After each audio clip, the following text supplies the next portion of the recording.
I had just settled into my chair by the window, the soft morning light spilling across my Lake Tahoe home office, when the phone rang. My mornings were usually quiet coffee, the hum of the heater, and the occasional glance at the villa across the lake. At 62, I had grown fond of routine, and I liked it that way. Calm, measured with nothing urgent to disturb my peace. But the name flashing on the screen made my stomach drop. Kyle. My son. "Hi, Mom," he said, his voice annoyingly casual. "I wanted to let you know. I gave the villa to my wife's parents." I froze, coffee halfway to my lips. "Excuse me. It's theirs now." "You can't come?" he added, almost as if reading from a script. I set the mug down, carefully keeping my tone, even though my chest burned. "Kyle, that's my villa," I said, voice flat, controlled. "The papers, everything. I bought that with decades of work with your father." "Yeah, Mom, I know. Doesn't matter. They'll take good care of it." "You'll understand," he replied, like he was discussing a casual favor, and not the home that had been our family's legacy. I nodded slowly, keeping the outward calm that years of negotiation had taught me. Inside, it felt like fire betrayal twisting around every memory of the villa, every brick and beam that had cost sweat, patience, and sacrifice. I hung up, placing the phone on the desk with deliberate care.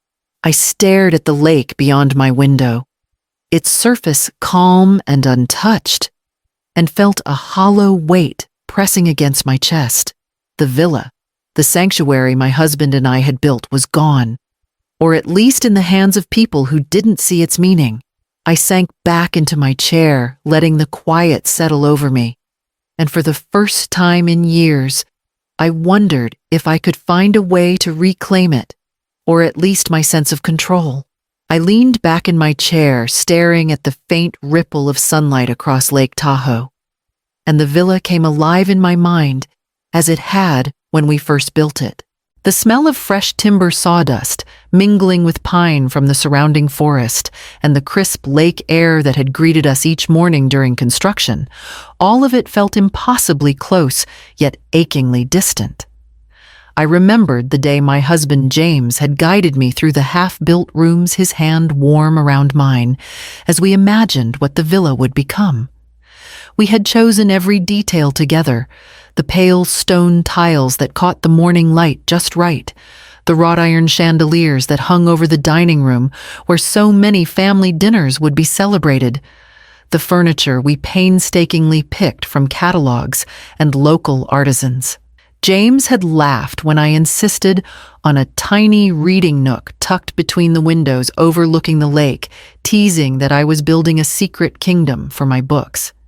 I had smiled, brushing a strand of gray from his forehead, feeling our shared dream take shape with each stroke of paint, each nail hammered into place.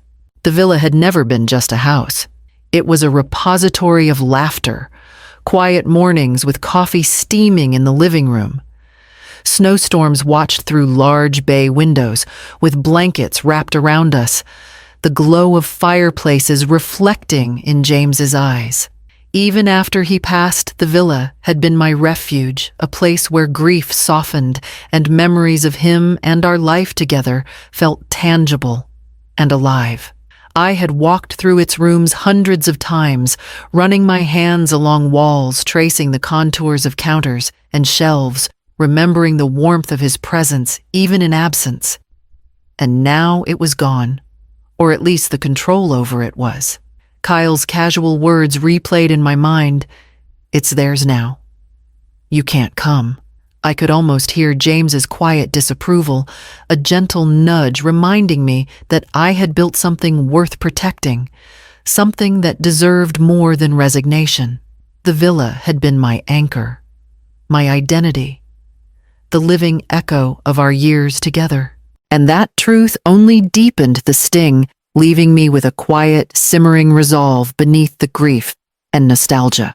I zipped up my small weekend bag deliberately slow, savoring the motions as if they were ordinary, when every fiber of my body screamed otherwise. The villa across the lake, My sanctuary had been claimed by Kyle and his wife's family, and yet I maintained a calm exterior, as though this were just another errand. I poured a cup of coffee, watching the sunlight scatter across the wooden floor, and allowed myself a quiet, controlled exhale. No one would guess the storm brewing beneath the surface. Stepping outside, I waved politely to my neighbor Elaine, who was tending her rose bushes. Her smile, warm and oblivious, reminded me of the community I had long guided quietly, the informal authority I had exercised over years of neighborhood projects and social gatherings. It struck me sharply. Here I was seemingly compliant, while inside plans had already begun forming, each thought methodical, precise. As I walked along the gravel path toward the car, I reviewed scenarios in my mind.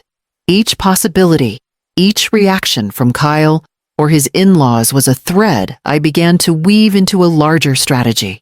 I noted small details from previous visits to the villa, patterns in behavior, the way entitlement colored their decisions. The simmering anger under my composed exterior sharpened into clarity. Patience had served me well before, and now it would be my instrument. Sliding into the driver's seat, I let my gaze drift over the lake, letting the familiar sight of its calm waters settle my thoughts. Calm, yes, but calculated, deliberate. Every word Kyle had spoken, every arrogant smile had been stored away, ready to inform the choices I would make next. This weekend was not merely a retreat. It was reconnaissance, a preparation for reclaiming what was mine.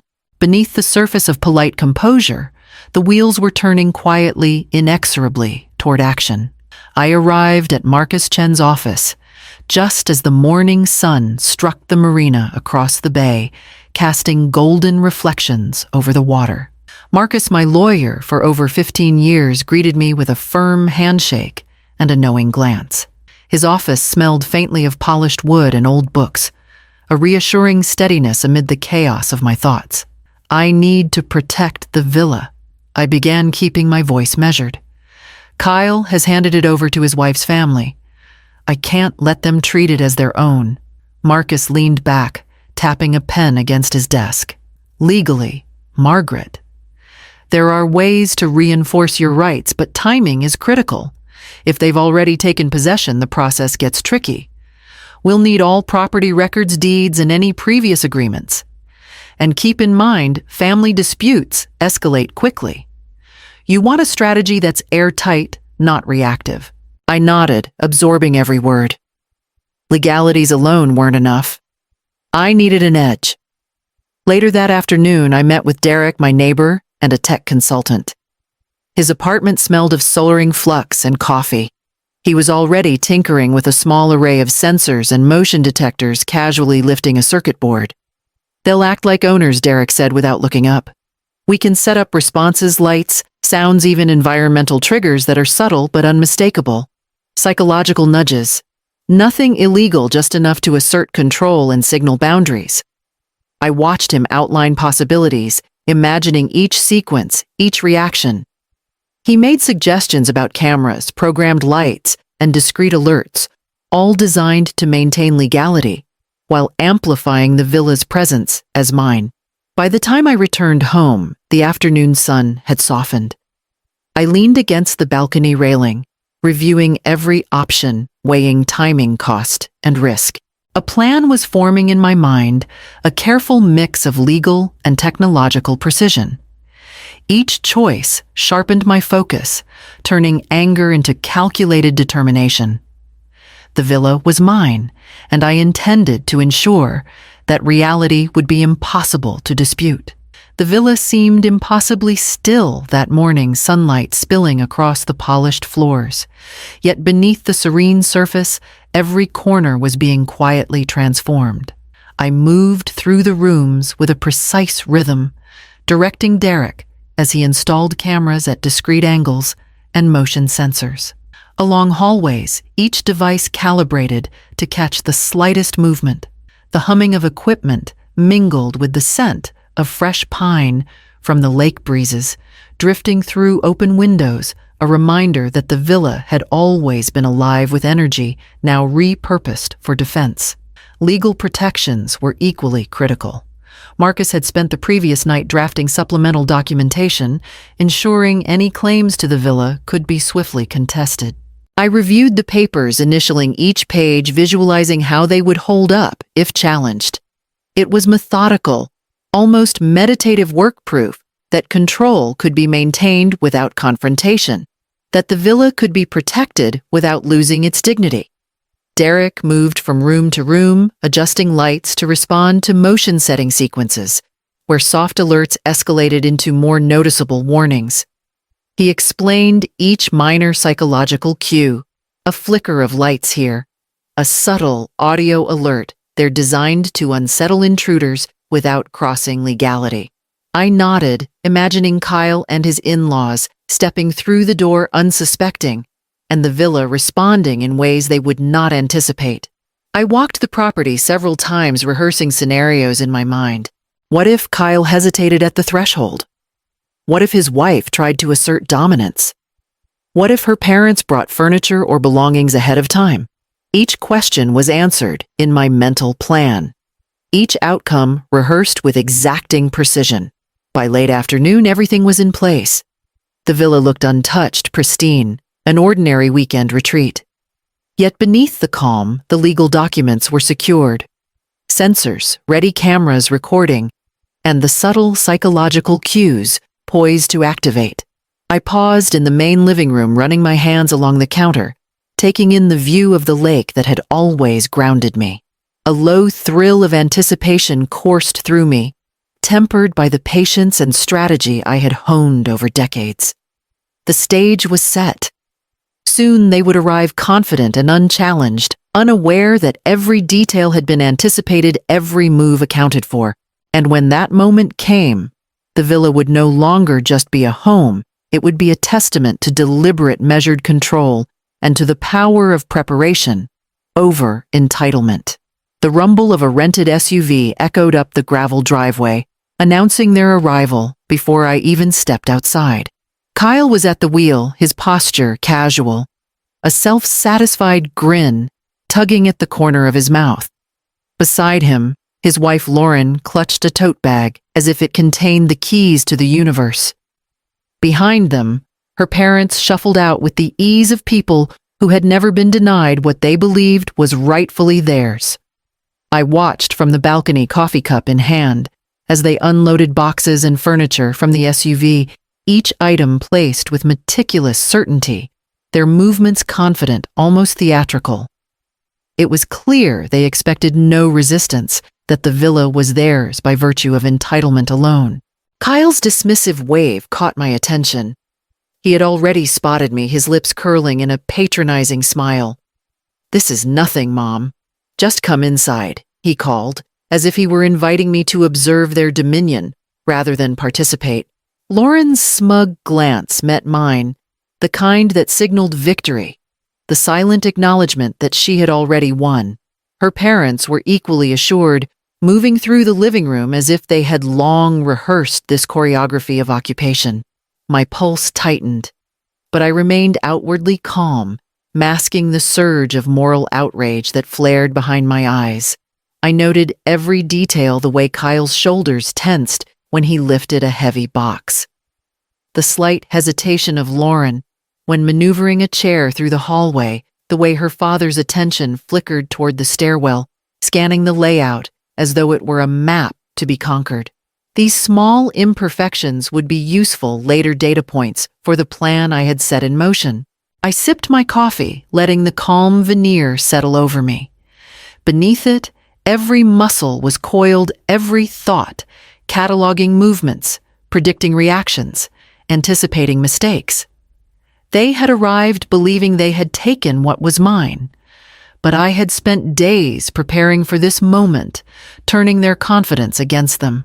As the last box was placed, Kyle stepped back, wiping his hands on his pants, his eyes surveying the villa like a king surveying his court. He didn't see the quiet watchfulness behind the windows, the careful attention to detail that would soon turn the tables. I set the cup down, feeling the thrill of anticipation, the moment approaching when the villa would remind them whose home it truly was. The villa was quiet, deceptively so, as I moved to my hidden control station in the study. Every sensor camera and alert was armed, waiting for the slightest disturbance. My heart beat steadily, not from fear but anticipation. Years of meticulous planning were about to meet their test. It started with a soft flicker in the hallway lights, barely noticeable, but perfectly timed. Then came the subtle voice from the speakers, calm yet firm. Unauthorized presence detected. Please leave immediately. Kyle froze mid-step, glancing around as the sound echoed through the house. Lauren stiffened her confident posture, faltering. I watched their reactions on the monitors, noting the panic rising like a tide. A motion sensor in the kitchen triggered a gentle spray of water, just enough to startle, not harm, while simultaneously illuminating the family in stark, shifting light.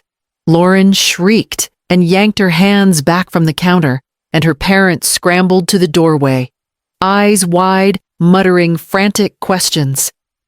Kyle tried to assert control, raising his voice. Mom, turn it off. What is going on? His words bounced uselessly against the carefully programmed sequences. The audio escalated, layering commands, subtle warnings, and environmental cues, lights flickering in patterns that made the villa feel alive, unpredictable, disorienting. I allowed myself a small smile, watching the family stumble from room to room, overestimating their confidence, underestimating my preparation. Every misstep was recorded, every hesitation cataloged. This was not just a technological maneuver. It was a controlled orchestration, a demonstration that entitlement alone could not override foresight and careful planning. The villa responded seamlessly. Sensors detecting presence, activating lights, voice alerts, and water in staggered sequences. Kyle's face turned red. Lauren's smugness melted into fear, and her parents looked as if they had walked into an elaborate illusion.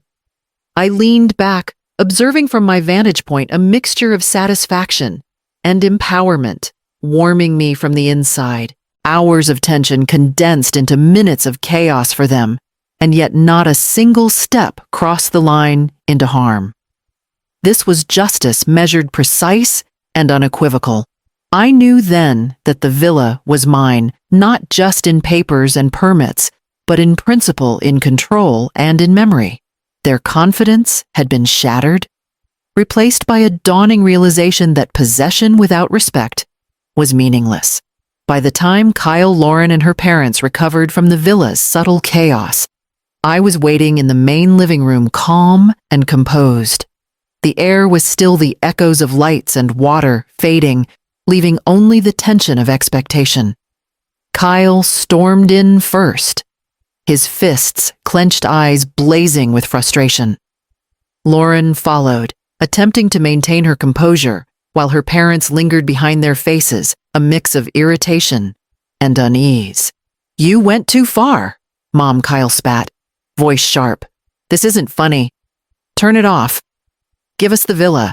I regarded him quietly, letting the seconds stretch, allowing the gravity of their panic to sink in. Kyle, I said steadily, the villa isn't yours to give, and it isn't yours to take. Lauren's smugness faltered as she glanced at the documentation on the table. Marcus had prepared everything, legal deeds, transfer papers, and notices, placing the villa under a trust dedicated to preservation and community use. I motioned to the files. This villa has been legally protected. It is now held by a foundation I established. You have no claim. Kyle stepped closer, attempting to intimidate, his voice rising. You can't do this. We've been handed the villa, Mom. You assumed entitlement overrides law? I interrupted, my voice calm but unwavering. It doesn't. You cannot negotiate what isn't yours. And no amount of arrogance changes the legal reality. Lauren's eyes widened as she realized the Foundation's documents left no loophole. Her parents exchanged worried glances, their confidence crumbling. Kyle ran his hands through his hair, the tension in his shoulders betraying his disbelief. "But this isn't fair," he muttered almost to himself. I let him stew in the truth. Fairness is measured in law and preparation, not in assumptions. You expected this villa to be yours by virtue of my absence and your convenience. But entitlement does not equate to ownership. The room remained quiet, except for their heavy breathing. I walked slowly toward the balcony, overlooking the lake, each step, deliberate asserting my presence. The villa is safe, protected, and respected. I have ensured that its legacy, the memories of those who built it, and the principle of rightful ownership remain intact. Nothing you do can undo this. Kyle slumped against the doorway defeated, and Lauren's composure shattered her parents, silent in shame. The realization hit them confidence without merit had no weight here. I stood at the center of the villa, resolute, empowered. Justice had been measured patient and decisive. For the first time in weeks, I allowed myself to breathe fully, knowing the villa was secure, and so was my sense of self. The villa was still once more, sunlight drifting through the large windows, highlighting the warm tones of the wood and stone I had chosen so many years ago. I moved slowly through the rooms, letting my hands brush over the counters and railings, absorbing the quiet that had been so hard-earned. Each space carried echoes of laughter, conversations, and the presence of my late husband, James. For the first time in weeks, I allowed myself to feel the calm I had fought to reclaim. I lingered in the living room, the lake beyond reflecting the afternoon sun like liquid gold. The chaos of the previous days, Kyle's arrogance, and the subtle chaos I had orchestrated seemed distant, now softened by the satisfaction of control regained. The villa was secure, legally protected, and most importantly, respected. Every step I took reminded me that patience, strategy, and resolve had guided me here, transforming betrayal into empowerment. Walking toward the kitchen, I paused at the nook James had insisted on, a place for quiet reading, shared coffees, and late-night plans. Memories surfaced, selecting tiles, arranging furniture, and long conversations about the dreams we had built together. The villa had always been more than a structure. It had been a vessel for love, effort, and identity. And now, standing in its calm embrace, I understood that protecting it had been about preserving more than walls and windows. It was about honoring a life lived with intention. I moved to the balcony, letting the breeze brush my face. The lake shimmered undisturbed by the turbulence of human disputes. I thought about Lauren and her parents, and the lessons this ordeal had taught me. Boundaries must be enforced. Respect cannot be assumed, and control is best exercised through clarity and foresight, rather than confrontation. My anger had cooled into something steadier, a deep, measured strength. Sitting in my favorite chair, I sipped a cup of tea and looked out over the water. The villa's silence was no longer empty. It was a presence of its own, a reminder of all I had endured and all I had reclaimed. Peace did not erase the past, but it allowed me to move forward with dignity, knowing that the life James and I built was honored, and that my own sense of self-respect had never been stronger.